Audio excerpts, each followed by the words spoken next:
guys, it's Trina, and today I'm doing a video of all of the series that I finished in 2015. I did finish a total of 9 series this year. I have done full series reviews on most of the series that I completed this year, so I'm not going to go like too in-depth on my thoughts. I'll also link those reviews down below. This is just going to be an overview and basically like, do I recommend this series or not, and my average rating. So the first series that I finished this year was the Sookie Stackhouse series by Charlaine Harris. This series is also known as the Southern Vampire Mysteries, or sometimes it's called True Blood, because these are the books that the HBO show True Blood was based on. This is an adult paranormal romance mystery series, so each book does have a mystery. The premise of the series is that this world is exactly like our own, except vampires have always lived among us, and they recently have come out and let everybody know, hey, we do exist. And we follow our main character, Sookie Stackhouse, who is a human, but she can read minds, and when she meets a vampire for the very first time, she realizes that she cannot hear the thoughts of vampires. So she finds herself kind of drawn into this world. I really enjoyed Sookie as a character.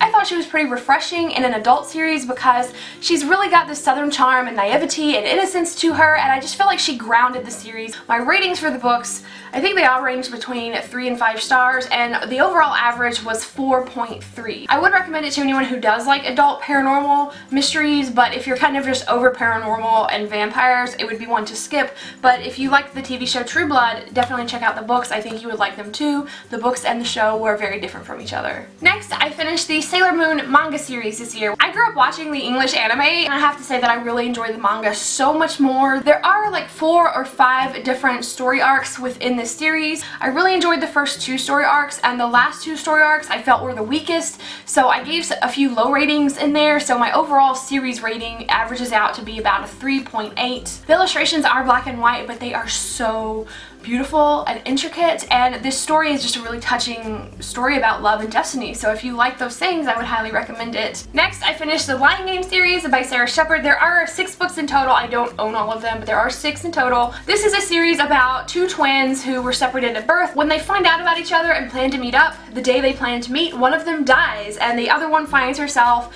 kind of pretending to be her twin and trying to figure out who did it, what really happened, all that. This is a really, really good murder mystery. Shepard does excel at YA mysteries, I feel like, and I feel like this is her best series that I've read. My ratings for these books averaged out to be a solid 4-star rating for the series overall, and I have to say that the finale to this series is one of my favorite finales of a mystery that I've ever read. I would definitely recommend this to anyone who loves a good mystery. Next, I finished the Pretty Little Liars this year, also by Shepard. There are a total of 16 books in this series, plus a prequel called Allie's Pretty Little Lies, and I feel like the prequel is essential.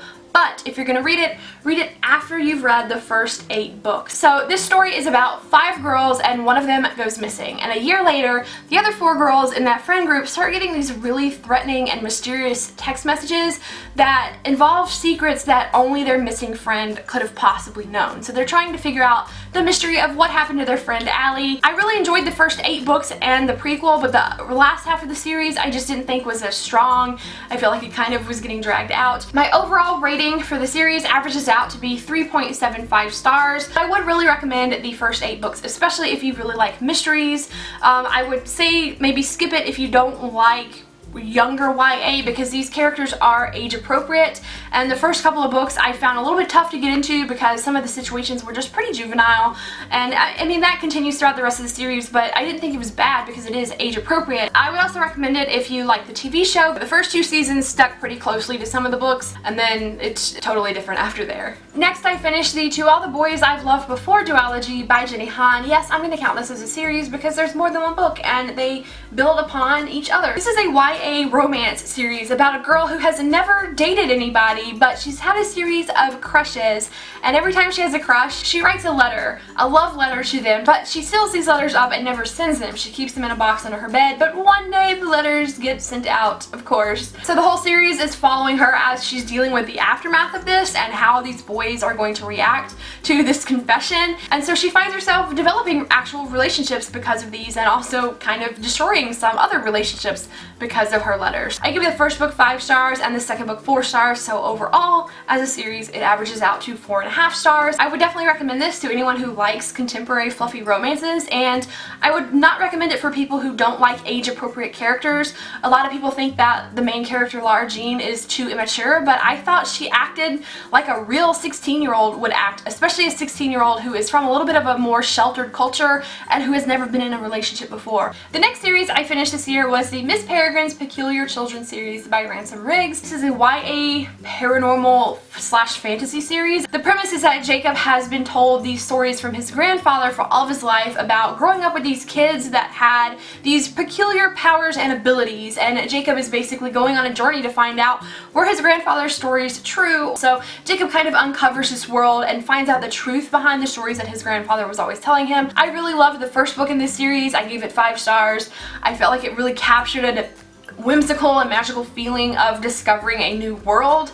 I didn't like the sequels as much. My overall series rating averages out to be 4 stars. I would recommend it to anyone who's looking for something different, and also if you like multimedia format in books, because one really cool feature about this series is that there are really old vintage photographs that are integrated into the books. Next, I finished the comic series Alex and Ada by Jonathan Luna. There are only 3 volumes of this comic. This story is about a world that's not so far in our future, but where androids exist, and they're basically like service robots. So Alex finds himself in possession of one of these androids, and he doesn't know how to feel about it. He's not really comfortable with having essentially a slave, and he starts getting into what would it mean if his android Ada could think for herself and be more of a human-like companion. So it starts exploring all these ideas of artificial intelligence and self-awareness. My overall rating for the series averaged out to be 3.3 stars.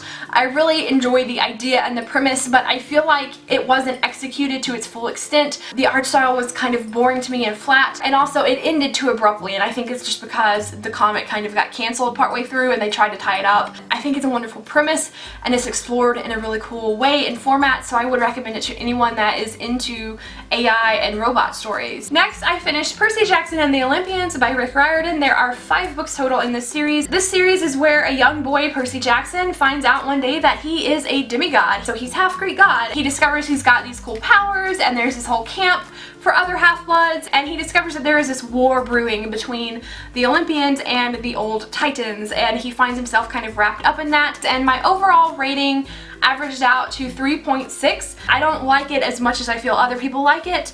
I really love Percy though. Percy and Annabeth, wonderful characters. I would definitely recommend this for middle grade readers. And finally, I finished the Lunar Chronicles series by Marissa Meyer. This is a YA sci-fi series of fairy tale retelling. Fairest is chronologically a prequel, so it happened before the main events of the first book, but I wouldn't read it until you've read the second or third book and kind of understand more about Levana and actually want her backstory at that point. Highly recommend this series. The main complaint I've ever heard about this series is that a lot of the plot points are kind of predictable, but they are based on fairy tales, so I think that we kind of know where the stories are going. And I have to say that as retellings, all of these books are pretty faithful to the originals that they are based on, and they can be that close to the original because this world is so vastly different. I gave the first 3 books 5 stars, and I gave Winter 4.5 stars. The technical average is 4.7 stars.